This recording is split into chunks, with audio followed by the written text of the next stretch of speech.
I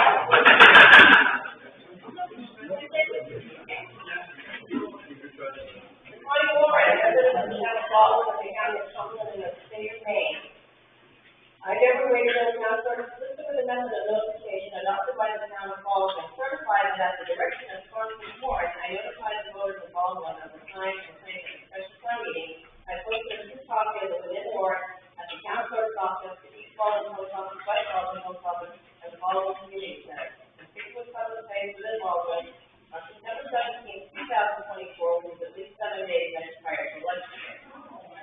You are hereby required to notify and warn the inhabitants of the town of Baldwin and Sac County, qualified by law, to vote in Sac County Affairs to meet at the Baldwin Town Office on Tuesday, September 24, 2024, at 6 o'clock in the evening, then and there to act on the following articles to it. Article 1, choose the moderator for said meeting.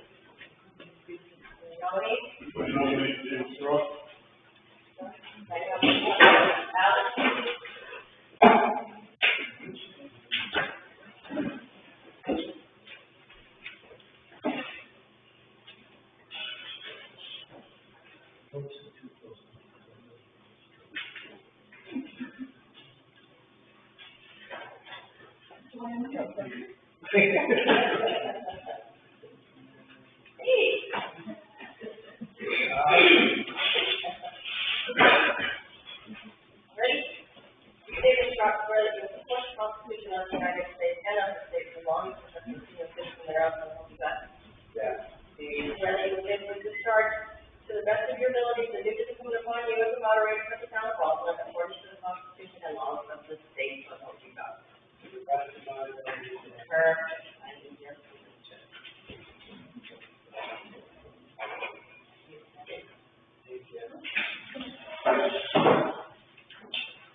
Article 1. Article 2.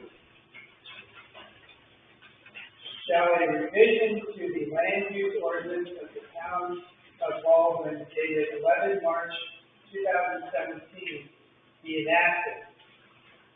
This revision implements Maine Statute LD 1530, an act to allow people to live in tiny houses as a primary or accessory dwelling, and LD 2003, an act to increase housing opportunities in Maine. I'll entertain a motion. So moved. It's been moved and seconded to revise the ordinance as published. Discussion. So most of you have been here a few times. I recognize the majority of the folks. But the way that this works, and for a couple new faces, we'll walk through the town warrant, which is 4 questions. There'll be a motion, and then if the motion is seconded, that will be put on the floor for discussion. And then we'll have a discussion about that question, and then eventually we'll take a vote. So the first article is about the land use ordinance and the changes.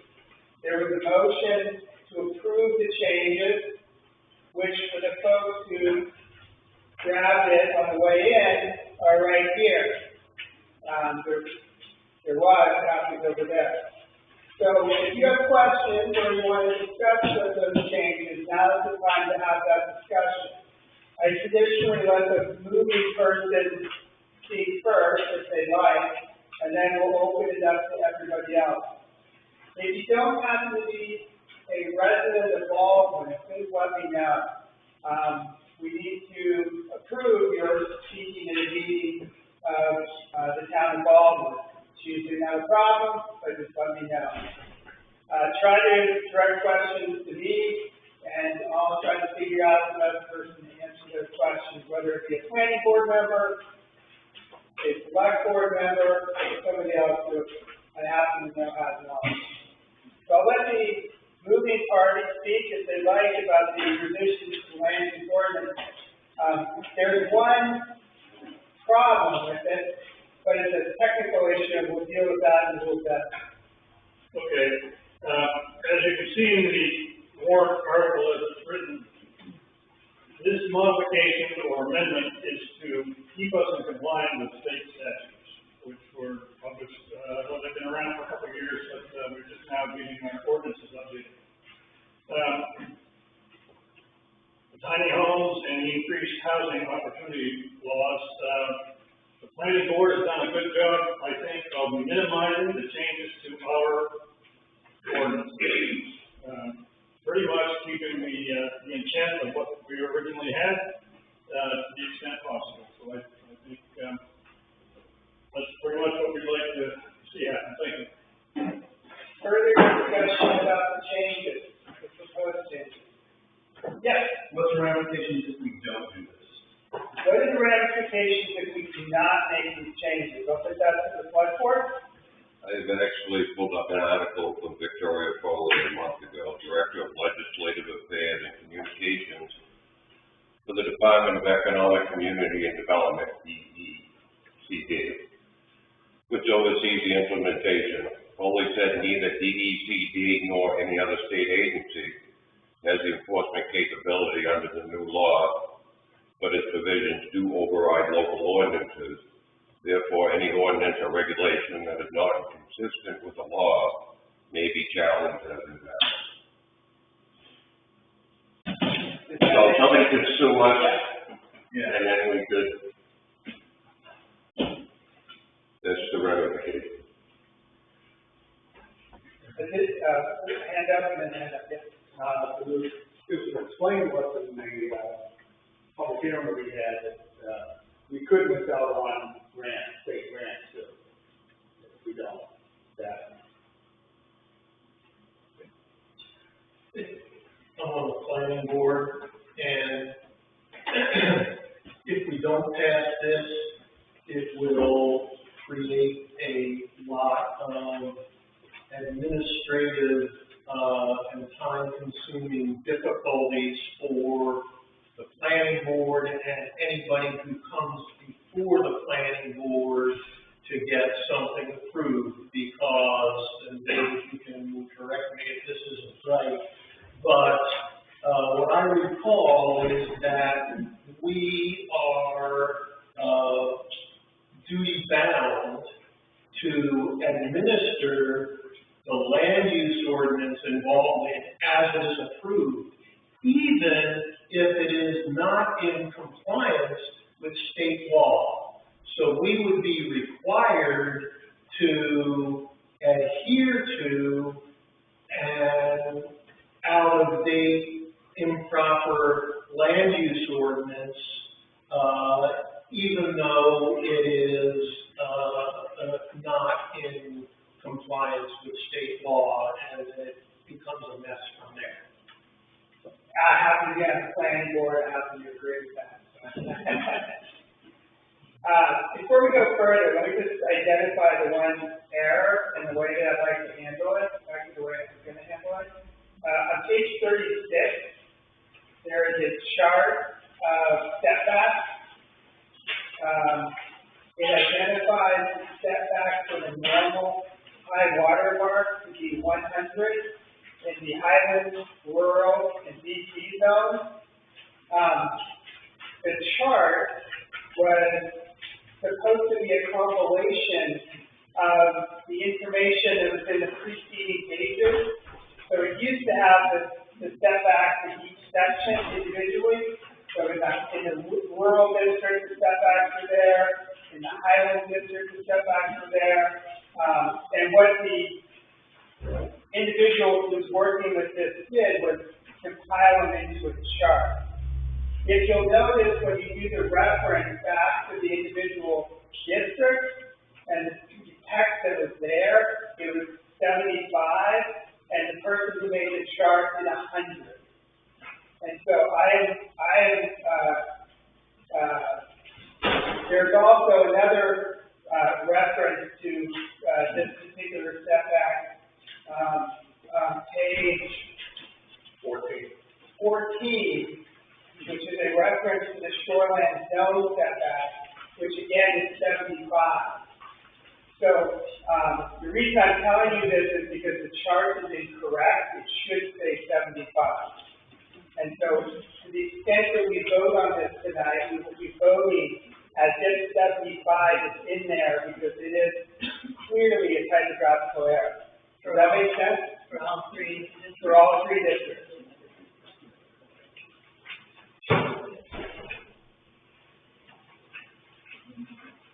And if you attended the public hearing, that was a particular point of contention as well. And the planning board voted on the 75 as being the number. So for those reasons, I am going to recognize 75 for all those different zones for that setback. I don't believe it's changing it. I believe it's recognizing the typographical error clearly within the document. Nobody's going to yell at me for that one, hopefully. All right, so additional discussion about the changes, particularly with regard to the two statutes that the LD 1530, the tiny home, and the LD 2003, which is increased housing opportunity. Any other discussion about those changes in this proposal? Yes. So on page 67, in kind of the middle of the page, E, it says 9-unit ADUs or the principal unit shall be used for short-term rentals as defined, put it on. Is this the first, so does this mean no short-term rental for anyone in Baldwin? It sounds very general because it talks about both ADUs and the principal unit. Who'd like to take that question? Either the planning board or the what board? I'll recognize the chair of the planning board. So that means that if you have an ADU, it cannot be used as a short-term rental. It doesn't mean there'll be no short-term rentals involved. Okay, so should the principal unit not be in there, or? What it's trying to do is stop people. It wants to encourage housing for people, not for hotel rooms. Right. And therefore, it is discouraging hotel rooms. Yeah. It's saying you can't do short-term rentals. You can only do long-term rentals, 6 months at minimum. But if you already have an existing building, that can be rented out on a short-term basis. Okay, I guess it was a little confusing, that's all. Understand. Additional question? Yes. Yes. Other than being against it, I guess one of my, questions probably to a planning board member, because they went through the process. I noticed that, we don't have to allow any more than 190 square feet for a ADU, yeah. Huh? 190. But if you had to call out, what you guys call out 750. So that puts two separate 24 by 32 houses on a hot lot that's already got another house. So you can understand the cramming factor that they're trying to do in the state. Would you go through that again for me? 100, and I'm looking up at where I screenshotted it, I think what the statute says is right now you can place limits on the size of the ADU.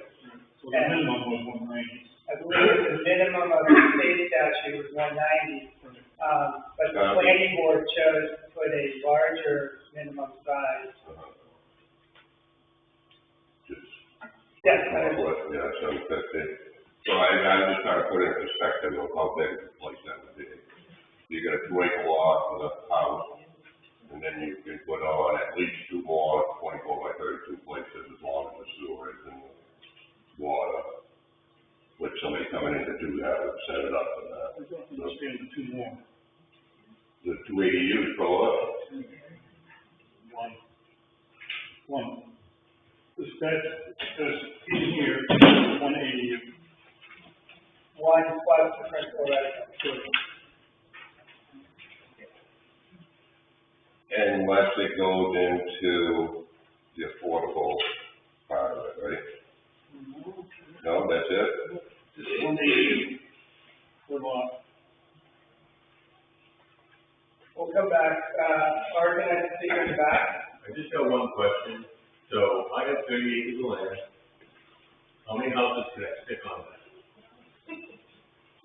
Under the ADU. Yeah, the ADU rules, how many houses could I put on 30 acres of land? 30 acres. Yeah. Okay, so I'm just gonna go through this real quickly, but, I think you could put, 2 houses on there. 2 houses on 30 acres? Yeah, or, Under the ADU, not under the subdivision ordinance. But go ahead. so, if you can put one ADU on a lot, you've got 30 acres, and you've got a house on, it, right? The law says you can put an ADU on there. There's also a provision though for, when we get into it, if you, Right. So if I subdivided that into 2 acre lots, now I can put in 6. that's something different though. I'm telling you guys, you probably know where most, the same kind of mandate. You can subdivide, you go through, but it's a different process. This is the state law that doesn't address subdivisions. It allows you to put, in some instances, a second house on a lot, and an ADU on a lot. But if you've got a 30-acre lot, that's a lot. And the same rule applies as if you've got a 2-acre lot or a 4-acre lot. So if I'm gonna subdivide all this, and This is, whatever problems that I can have, I'm gonna stop. this doesn't allow you to subdivide without going through subdivision. Oh. So one of the things when you go through a subdivision, the subdivision freezes the amount of houses, defines the number of houses that can go on the lot. So it doesn't mean that you divide 30 by 2 and you get 15, and then you can double it again and use. No, you divide 30 by 2, you got 15, you got 15. That's it. ADU doesn't apply to subdivisions. Does it say it in here somewhere? Says it I asked, when we went up to Denmark to listen to the state people meant to encourage us to conform to the law, I asked about this specifically, about subdivisions, and they said, no, when you've got a subdivision, you've got a subdivision that defines what you can do with your land. So to get back to your question back here though, and if you go to page 66, you have the ordinance. Oh, wait. Okay, in the middle of there, it says dwelling units allowance, and this is the affordable housing, stuff that we're talking about. Additional dwelling units says if a lot, it doesn't say how big your lot is, a lot can be as small as 2 acres, or it can be as much as 100 acres. Within a district that permits residential does not contain an existing dwelling unit at the time of submitting the permit request, up to 2 dwelling units per lot are permitted. There's some other rules in here too that talk about frontage requirements and whatnot, but, that's, the one. Second one, if a lot within a district that permits residential contains 1 existing dwelling unit at the time of submitting a permit, 2 additional dwelling units are allowed, and they may be a dwelling unit attached to one of each. So I guess in theory, you might get 2 additional houses on your lot, but you've got all those other rules that are in here that you have to comply with in terms of frontage and whatnot. And this doesn't mean that you can get 3 houses on a 2-acre lot. We still have rules in here that say you require 2 acres per house unit and so frontage and whatnot. So, Doesn't the state mandate overrun what you guys already said? these are Override the town hall. Pardon? Doesn't the state mandate override the town? These are the state mandates. Okay. And these rules didn't exist before, and we're implementing them. I'm sorry, you just said something about 2 acres per dwelling? Yeah, if you get into the density requirements for the ordinance, correct me if I'm wrong, Joe, but for each additional house on your lot, I think, depending on which, zone you're in, it would require, like in the residential district, would require another 2 acres. So if you have a 4-acre lot, you can put one more house on it, but if you had a 6-acre lot, you might be able to put 2 on it, as long as you have the frontage requirements on it. I just want to focus on that point for a second. Is there any discussion or further comment on that point? Mine's kind of, Okay, I'll take you and let them know. so I guess the other part of that would be, what's the difference, I know what the difference between an ADU and a tiny house is, but couldn't that be what he's talking about as far as 2 units? Couldn't you have your house get approved for an ADU and then bring in a tiny home? No, Then you would have 3 on one piece. On one 2-acre lot? Yeah. no. Why couldn't you have a tiny house? The tiny home can be, if you read the ordinance, it says it can be a primary structure or an ADU. Okay. But it can't be a second ADU, because we don't allow 2 ADUs in this. I design homes, so I've seen some that are on basically a trailer. Yeah. So how would you mandate that if somebody just wheels up a tiny home? It's got wheels, they can drag it off, or they can call it their camp. Yeah, well, there's tiny homes as you speak in the generic term, and then there's tiny homes in accordance with the ordinance. And the ordinance says a tiny home is built on a frame, permanently built on a frame, it can be transported over the road, which is feet wide at the max, and I think, Well, I was gonna add that if it's a trailer, then you can only live in it for 6 months. Well, not, what about a mobile home? A mobile home is different from a tiny home. Different from something on wheels. one of the things you have to realize is that the state has defined all of these things for us, and some of the things are what we use in everyday common language. But in terms of the state and in terms of this ordinance, they're defined in here. So if you go into the definition there, it will tell you what a tiny home is. Its dimensions and, it's, how it's constructed, so. By the way, I don't think I have an air. Trouble. What? Something I haven't heard yet, but, I was a code officer when the state initiated this law and I was put it into action.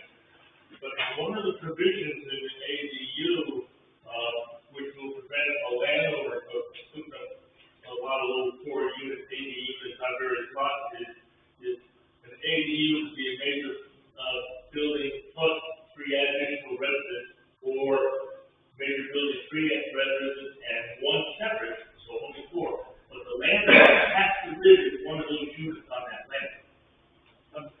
I'm not sure I agree with everything that you said, but in here, it does say that the owner has to be a resident for what? Less than 6 months, or 6 months, something like that. Additional discussion, yes. I mean, somebody's gonna have to correct me on how I'm reading this, or maybe Joe can shed some light. What page are you on? I'm on actually the, density dimensional requirement, which calls for 2 acres. And you only, that's page 37.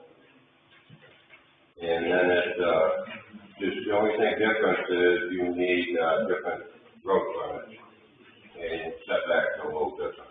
I don't see anything where you require more than 2 acres in this ordinance. Maybe I missed that page, Well, maybe right here, so, in the Highland District, you might require 10. It's the others that are. This is where it was, right here, yeah, Highland District, you require that, yeah. then we go back to the second sentence of the dwelling unit allowances. If a lot within it, Bob just read it, if a lot within a district that permits residential contains one existing dwelling unit, meaning your own house, at the time of submitting a request, up to 2 additional dwelling units are allowed. Doesn't say anything about 1, there's 2, but puts 3 on every 2-acre lot. So why is it different? I don't understand it. Each additional house requires 2 acres. If you go back to the. You got, 66. He's counting actual pages, not printed pages. So 66A1, it says additional dwelling units. If a lot within a district that permits residential does not contain an existing dwelling unit at the time of submitting a permit request, up to 2 dwelling units per lot are permitted. The 2 dwelling units may be within one structure or separate. So then that's the first one. And the second one is, if a lot within a district that permits residential contains 1 existing dwelling unit at the time of submitting a permit request, up to 2 additional dwelling units are allowed. The additional dwelling units may be 1 dwelling unit within the existing structure or attached to the existing structure, or 1 dwelling unit attached to the existing, 1 dwelling unit detached from the existing structure, or 1 in each. So that leads to me that if you have a house already for residents on the property, and you want to add an ADU, if it's attached to the existing structure, that counts as 1. If it's detached, that counts as 1. You can have both, but you can't have 2 detached in addition to the primary residence. I know that's what it says, but I mean, I just want to make sure it says that. So you can have 2 structures, but one of them may be actually 2 residential units. You feel like a duplex is another unit? I'm sorry. A duplex is another unit? Minimum lot area. I think so. Yeah. But it's dwelling unit. If you have a structure there, or if you don't have a structure, other rules. It's an unfortunate use of term for accessory home, that like a store, just say you've done. What for, do you want to, Another 2 acre. you want to talk principal groups or not? Joe? I think to just clarify, if you go to page 36, to get to Dale's question, if you look at dimensions, lot area in acres, so there's a little chart right at the top that talks about dimensions for the various districts, Highland District, Residential District, and Village Commercial. So there's a lot area for, minimum total area for a lot is 2 acres, 10 acres, 2 acres, and 2 acres. Minimum lot area per dwelling unit, is 10, 2, and 2. So that means if you've got a lot with 2 dwelling units on it, you need 4 acres in the residential district or in the village commercial district. And that's what we're trying to get at is, you can't do a subdivision, through this ordinance. If you want, that's 30 acres or 100 acres, and you want to put a bunch of houses on it, you gotta go through the subdivision. But you could maybe get 3 houses on there. I'm just saying that, I don't really stop me from subdividing, not subdividing, just split my lot up in a 2-acre lot, and then just do it. Right. You got anything else to say? Okay. We used to be proud in Maine that we had a thing called home rule. We don't have that anymore. They may say we do. This tiny home ADU legislation is sent to the towns, the planning board has to work with it, but they work within some pretty tight constraints. Same thing with the cannabis thing. Now, I won't get too political, but much of it, of course, it's all from Augusta. Much of it stems from one side of the aisle, much more than the other. I think we need to be aware of that. One of the things that I believe we will find increasingly frustrating in town, and that I began to find frustrating back when I was on the planning board, is the planning board really doesn't have much opportunity to do any thinking for themselves, or listen much to the people in town. There's minor tweaks allowed, but home rule is dead. We might as well be Massachusetts. It's all over and over. Additional discussion? Well, I plan to vote for this, and I think the planning board has done a really good job bringing our ordinances in line with what the state has required. But I don't think that law is perfect, but I think it's trying to address a real problem. And that is, I don't know how many of you have kids or grandkids, but I know that ours can't afford to buy anything right now. Nothing is affordable. The cost of housing has just gone through the roof. Baldwin is considered, along with most towns in Maine, unaffordable, meaning that more than 50% of the people living in the town couldn't afford to buy a house there.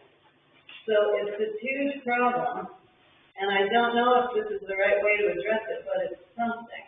It's a way that our kids can stay in town. It's a way that people who are teaching in the school system can afford to live here. It's something, and I think it's not a bad first step. So I plan to vote for it. Additional discussion?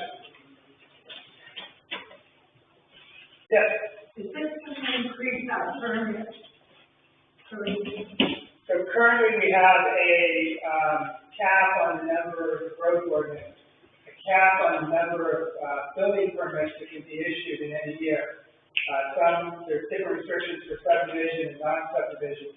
I think the speaker's asking, will this impact that ordinance? And I'll put that to the select board. No, an ADU, just clarify, an ADU does not count as growth. So if you get an ADU on your lot, gratis, so to speak, it's not a growth issue. But all of the other houses that are talked about in here, adding to a lot, are growth. So the answer is yes, it does impact it. There's one draft. Yeah, I guess I'd just make my position known that I would be voting against this. I think anything brought forward by, the organization that McNeil is a representative of is just slow needling, kind of this being kind of communist seeming laws, it's just, I don't think this is the solution to the problems that we face, and it poses a whole lot more problems in the future from taxes and people and dividing people's land and just poses so many more issues, that's all. So I think this in particular is just, we're going to have to look against it. Additional discussion, your voice and then that. The impact on schools. Our school district can't do anything anyway. All these people that supposedly going to be coming in and staying in tiny homes, they have children, that people want their children. Where are they going to go to school? The schools already maxed out. Where are these kids going to go? That's a rhetorical question. I'm pretty sure you're not looking for an answer. I'm kind of piggybacking on that, but I'm trying to address your issue. If you added ADU and you're putting a family in there, how is that not growth? If families moving into a small house, that's additional people that weren't there at some time, how is that not considered growth? That's what I don't understand. The state law says an ADU cannot be counted for growth. It's heating up, it will use water, will use electricity, will use oil, will use all the products that we all have to use as well. I don't understand how it cannot be considered growth. Or taking from what's already, from the people that are already here. If you bring in another family, they're also using the same, that doesn't make any sense to me. Well, I mean, the point you make is that, the state laws will increase growth if people here or people in town decide to implement it. I mean, this is all voluntary on the landowner, so they don't have to do any of this stuff if they don't want to. But if they do, it would increase the housing density. That, that's a fact. Kind of what it was for, is to make housing more available. Right, which is growth. It's growth, but, not in your argument for two different things. Additional discussion? Yes? Couldn't something like this fall under some type of master plan or something like that through the state where they could offer us tax subsidy? If that was going to be forced down our throats here by the state to accept the AD situation versus cluster zoning or something like that instead, picking up taxes for that instead. Yeah, I'm not a politician, but I think that's the politician. Yes. I'm a little confused why people feel like this is being forced down their throat, when to me it seems like it's giving each homeowner more options, not less. It seems like the town ordinances are restricting us. For example, we're aging, we don't know how long we can stay in our house by ourselves, but with an ADU, we could get either two of our kids to move in or rent it out to somebody who could do chores for us in exchange for a break on the rent. To me, it's a really good option as I age.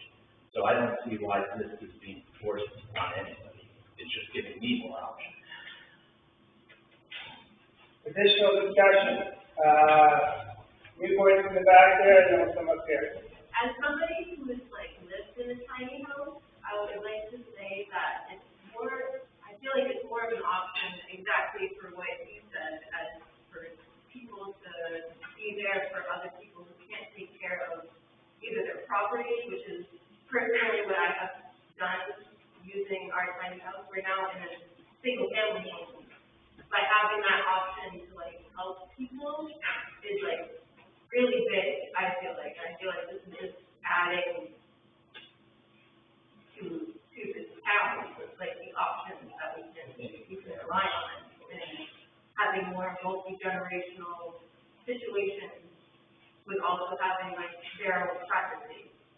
Because I feel like, and I raised my family, I've got a 4-year-old and now a 7-month-old at home, and we raised our 4-year-old up until she was 3.5 in the tiny house. And let me just say that it's not easy to do that, so I really don't think this is the option that families are going to be going for. I think it's more single people and more maybe couples, but ours is especially small, 100 square feet. So I just wanted to throw that in there. I agree. I feel, knowing what I feel about, all the issues that the state of Maine has, voted on over the last year or so, just wasn't designed for the mom and pop to move grandma in. Okay, there's all different types of other restrictions involved with an ADU. Say your house is already, when you build a house, you have a certain amount of bedrooms. Your septic is only so big. Once you add an ADU, you can't hook into that existing system anymore. Now you gotta find a place for another system that's 100 feet away from all your neighboring wells. So there's different stipulations involved with just adding a house. You can have sewers, adequate water. Just to put an ADU unit on in your backyard, say for your mother-in-law, whoever it may be, it's a heck of an idea, but it's gonna cost you money. more than just putting a house there. So this was tailored for the people that are gonna buy the land when it gets sold, and then move in and put as many homes as they want. That's my take of the law. Additional discussion, we're getting close to, please tell me what's the question, we're getting close to the end of this discussion. I know you said this at the beginning, but if we reject this tonight, I know you already asked, what are the implications? So if we reject this, then what? So, just on a high level, if we reject this, then the current land use ordinance will remain in effect. My understanding is we would not be in compliance with the two statutes, 1530 and 2003. And then if somebody wanted to do what the statutes allow, they'd come before either the CEO or the planning board, depending on what the procedure is, would be denied because our ordinance doesn't allow it, and then they would have the ability to do it. That's all I know. Isn't there a step where, they can go to the appeals board? Right? There would be an interim step of. Which is why Lori wants this voted for, because, as the chair of the appeals board, she's just trying to minimize her workload. Yeah, that's it. So there is an administrative body between the planning board and court, which would be the appeals board, which folks who get denied under the CEO by the, planning board can ask for, what's the word, redress, yeah. I was gonna say forgiveness, but it's not forgiveness. An exception? Is that what it essentially means? I think it's a little more complex than just asking for a exception, that the board has certain rules on how they can, grant redress. Yes? And probably, Bob, you might know this, but wasn't the state going to set up some kind of a hearing board or something to? With regard to this particular. Yeah, in regard to. I'm not familiar with it, maybe, but I'm not familiar with it. I'll just tell you that eventually this will be implemented, either through court action or through voting by people. Quite honestly, voting for it will be easier in terms of on our budget.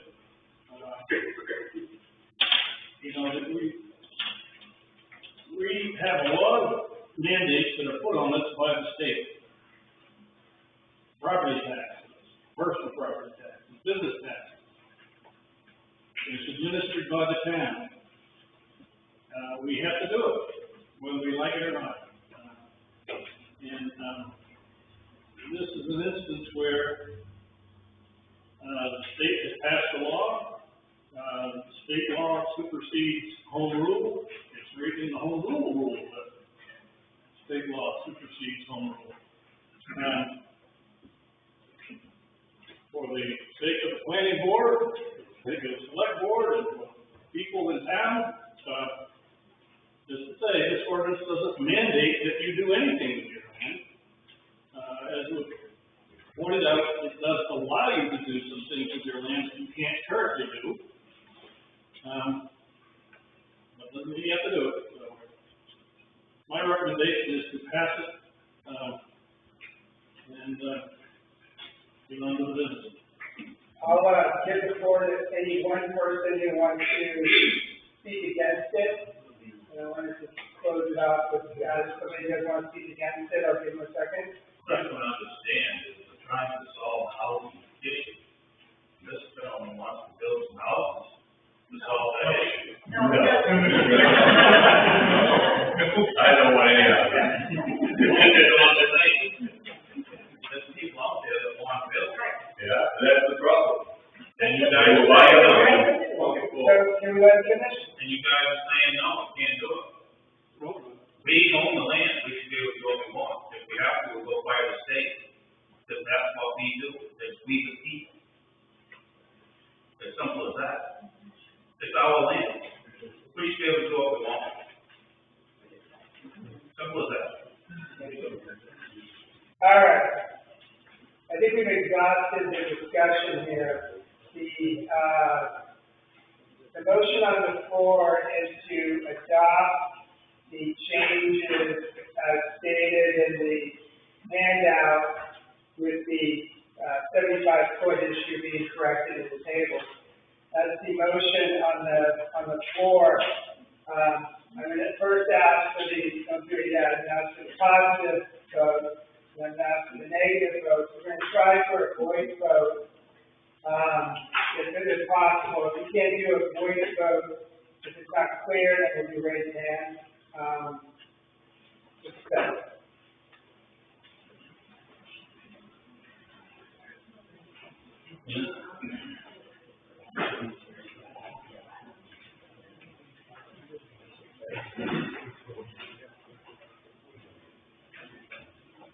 All right, so all those in favor of adopting the changes involved with land use ordinance, please say yes. Yes. All those opposed, please say no. No. Yeah, I do it right. Everybody says it a little bit louder. All right, let's take that. You want to do that? We'll take that. So, all those in favor of adopting the changes to land use ordinance, please raise your hand.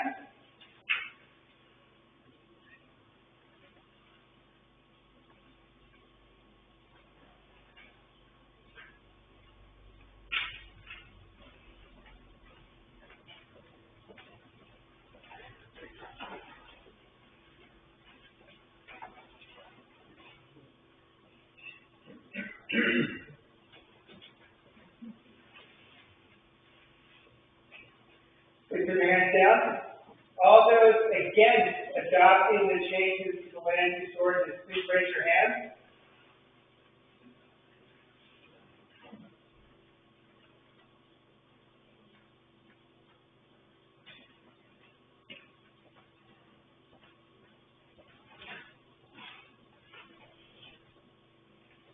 Keep your hands up, please. Keep your hands up, please.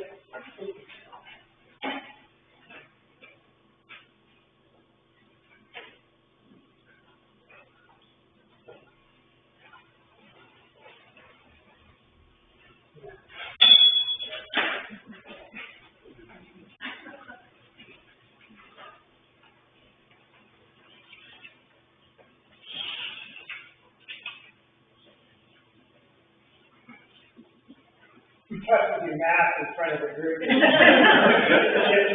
people.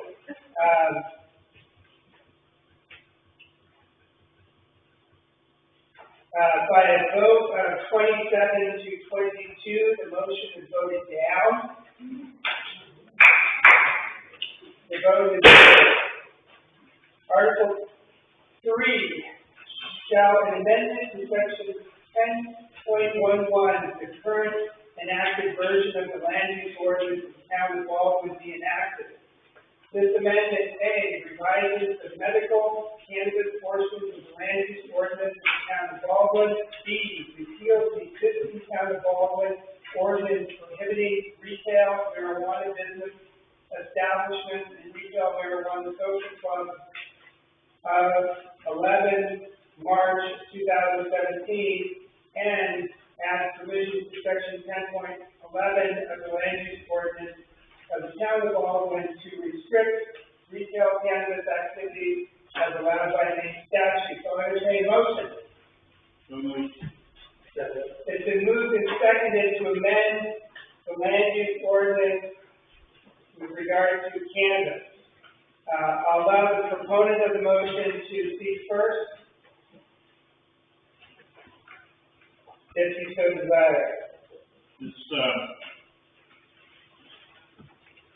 ordinance is to enact restrictions on medical cannabis retail facilities, in the town of Baldwin, as was suggested in the moratorium ordinance that was passed back last November. And it also clarifies some of the restrictions on retail, for adult use marijuana activity. In essence, this, says we opt out as a town for those types of activities and facilities. Can you say that again? I really couldn't make sense of that. Which way do you have to vote and what's the result?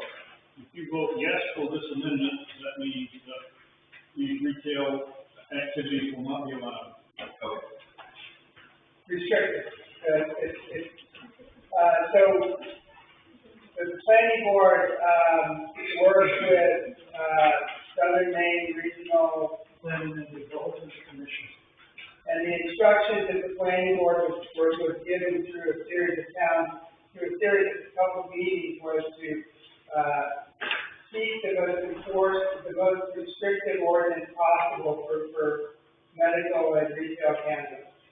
And so this presents just about the most restrictive, ordinance that the law allows.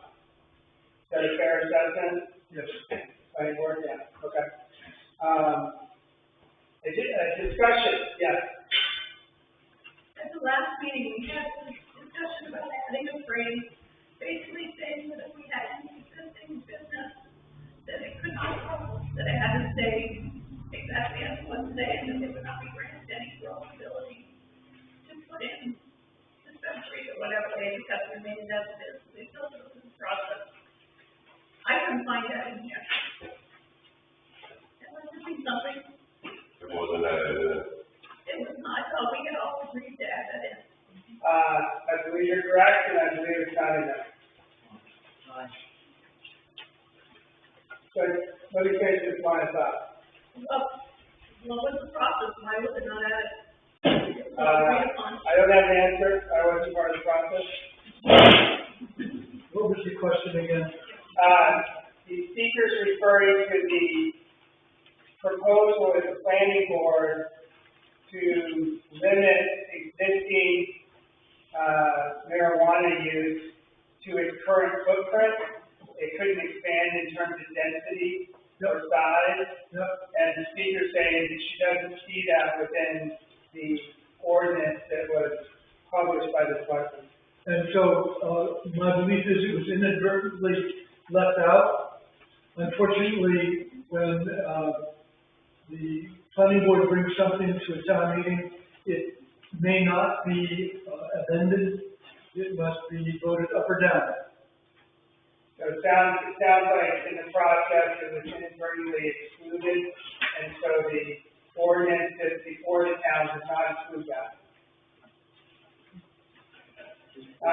There was a question in the back, I think? Yeah, sure. Yeah, I was at that meeting and 3 or 4 other meetings, and Joe has written down at least 3 or 4 different changes, and that was one of them. And the board actually voted on all the changes. So if the board actually voted for this to come tonight with the changes, why aren't the changes in there? It's a fair question. Yeah, You all voted on it, so whatever was changed. I remember. What did you think? What do you know? Oh, I wasn't part of the process from the board to today. Like, I don't know how this document ended up in front of the people. The changes that I recall were the 5,000 to 2,000, which was made. Adding in church, is that there? Yeah. And it was a phrase that you would. And then there was a phrase, Now, yeah. switched around, I noticed, from what he wrote down that night, word for word, to what you said, it got jumbled into a word salad. So it's kind of like, the sentence goes back and forth, and it's really clear. Well, I don't think the sentence is in here at all. But you guys voted on it, you all watched. I'm not disagreeing. Vote on the copy that was coming. I'm not disagreeing, and my role as moderator, and go different shoes here. My role as moderator is to put the ordinance before the town that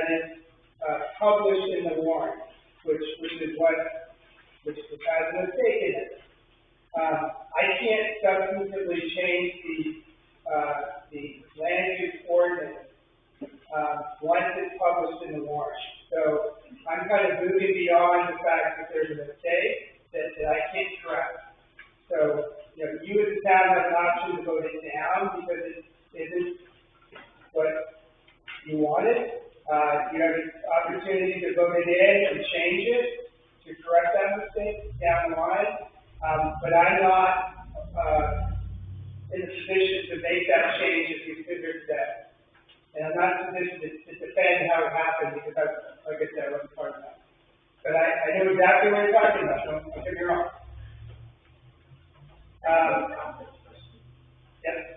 So I would suggest that we pass this ordinance as it stands and then amend it as soon as we can have, as soon as we do have another special town meeting. It was not left out on purpose.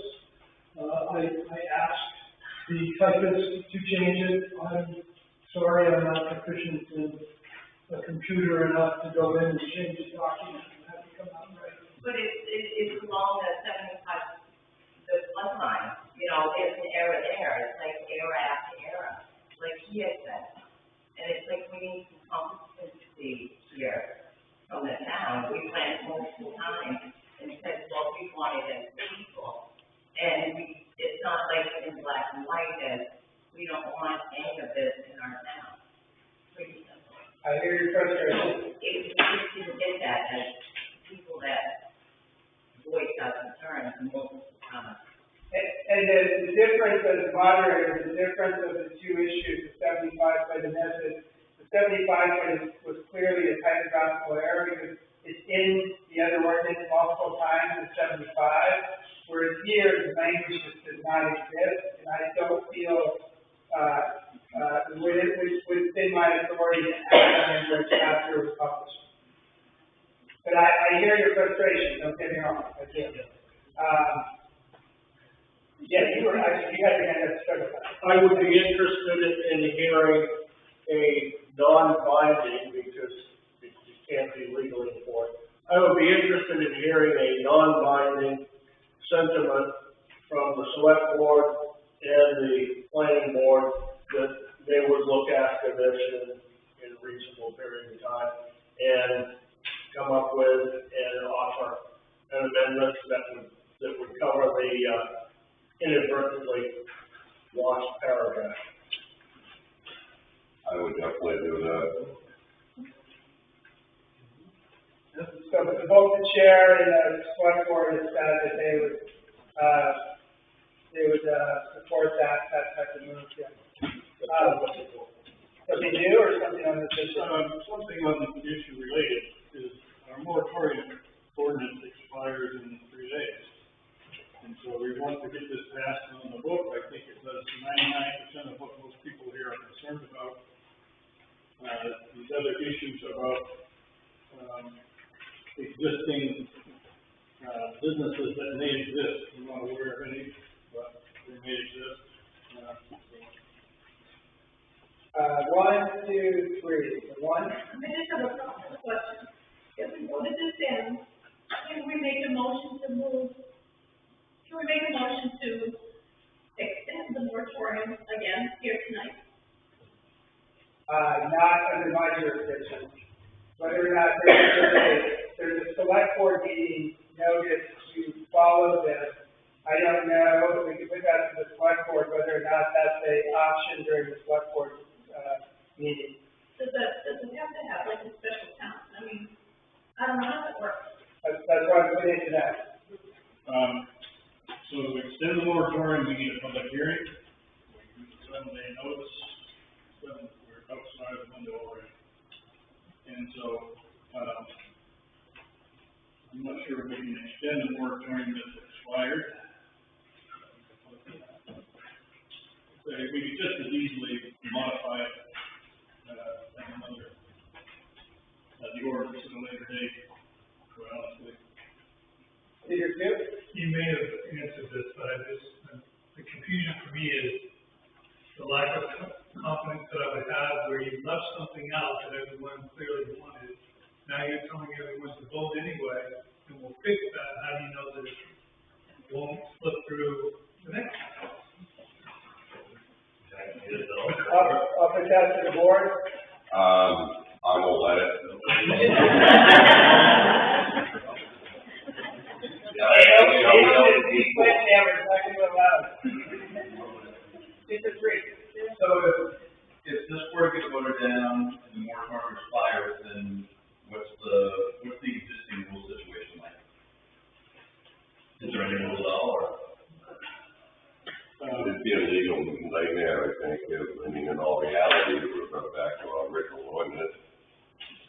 which And somebody could was come in. contentious to begin with.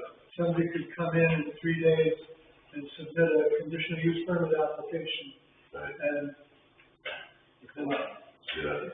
So the current ordinance has a cannabis provision. If you look at the handout, it's in yellow. It is, many years out of date. State law changes rather quickly in this area, and, the provision that the ordinance has, dates back probably 10 years, and I believe none of the statutory references still exist. So we would be left with that, whatever that is, and its enforceability, whatever that is. Anything to add on that, Selector? Yeah, the current ordinance, allows one, commercial medical marijuana facility.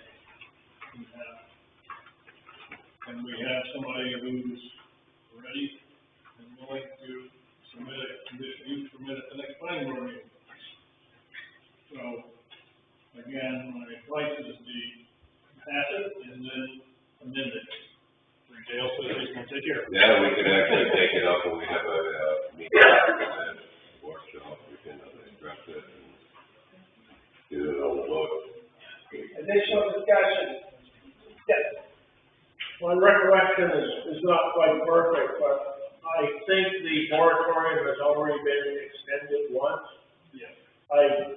My recollection is you only get one extension, you can't keep moratorium forever. Well, you can do another one. Huh? We already checked, you could do another one, Oh, you can?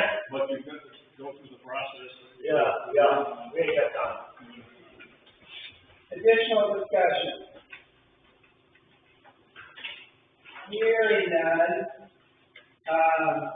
we'll try a voice vote again. The motion on the floor is whether to approve or not approve the amendment. All those in favor of amending the current land use ordinance, consistent with the cannabis changes published by the select board, say yes. Yes. All those opposed, say no. That was easy, huh? That's in the affirmative. Article 3A, or 4, if you really want to cast property.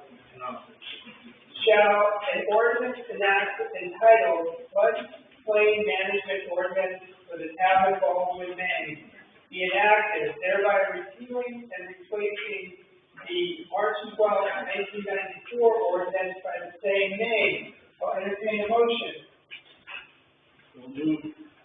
It's been moved and seconded to enact the new ordinance. Discussion. I'll let the proponent of the motion speak first if they want. This again is a ordinance, update to the floodplain ordinance that has been mandated by the state. It updates some of the rules and regulations for, living within the floodplain.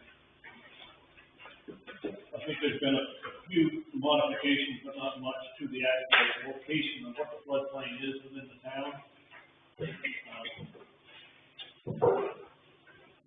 That's it. Additional discussion.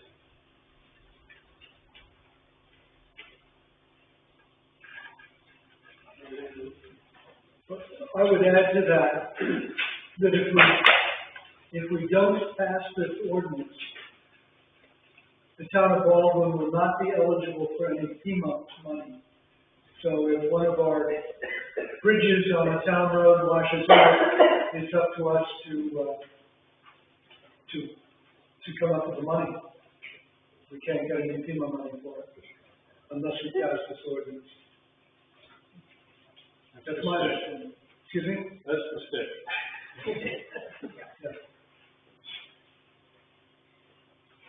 Yes. How reliable has FEMA been as far as, reimbursing for. Right, it's not that reliable. Wait up. So the speaker, for those of you who may not have heard, said, how reliable has FEMA or the federal government been actually reimbursing the town for damage caused by storms? And they're chuckling in the back, but I'll put that to the select board if there's any, data. I'm not aware of FEMA funding flood damage. Any damage, we're talking any damage. Oh, any damage? Yeah.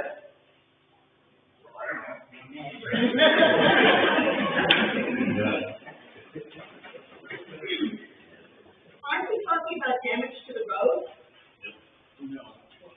This is primarily, this ordinance, if you, primarily addresses building within a flood zone. But I think she's asking about the stick. So the stick was that we may not be eligible for certain federal funds if we don't pass this. And I think what she's asking is that actually a stick in the town of Baldwin? Have we got money of the nature that we wouldn't be eligible for if we didn't pass this? Is that fair? I haven't seen a FEMA check in a year and some months. I haven't seen a FEMA check in a year plus month I've been here. I know that's one provision, that's not what the whole thing is all about.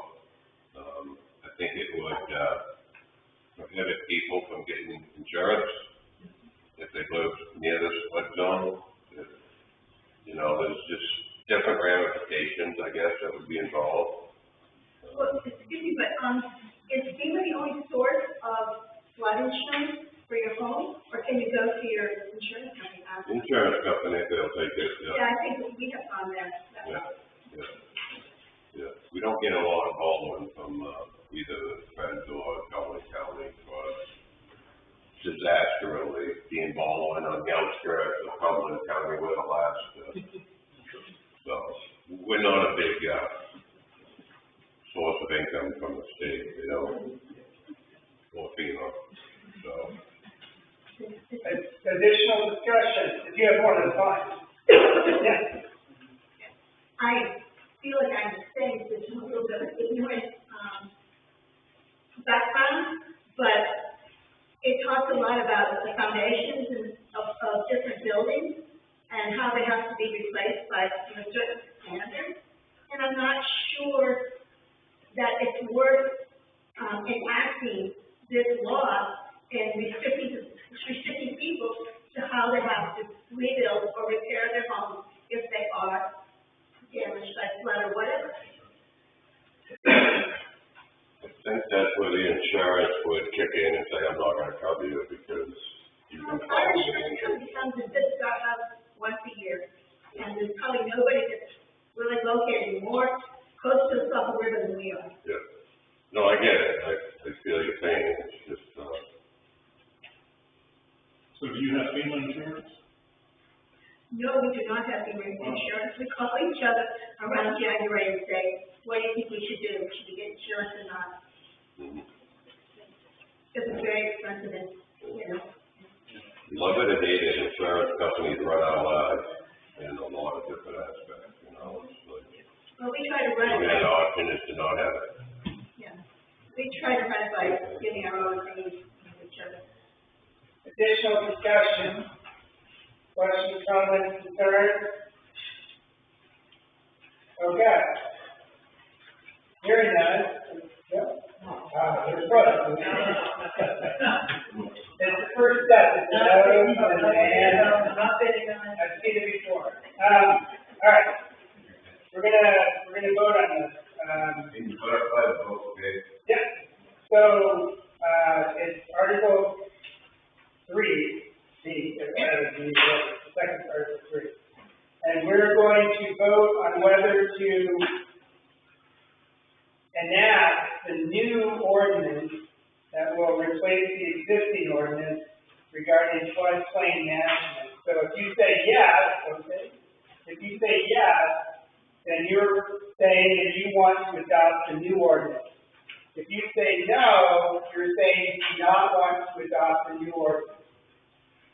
All right, all those in favor of adopting the new floodplain management ordinance for the town of Baldwin, say yes. Yes. All those opposed, say no. No. It's a vote in the affirmative.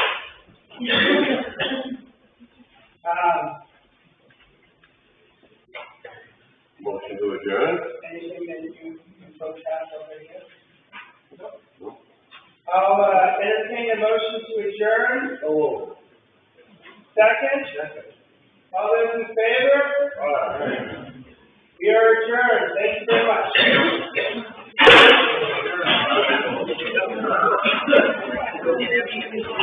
much.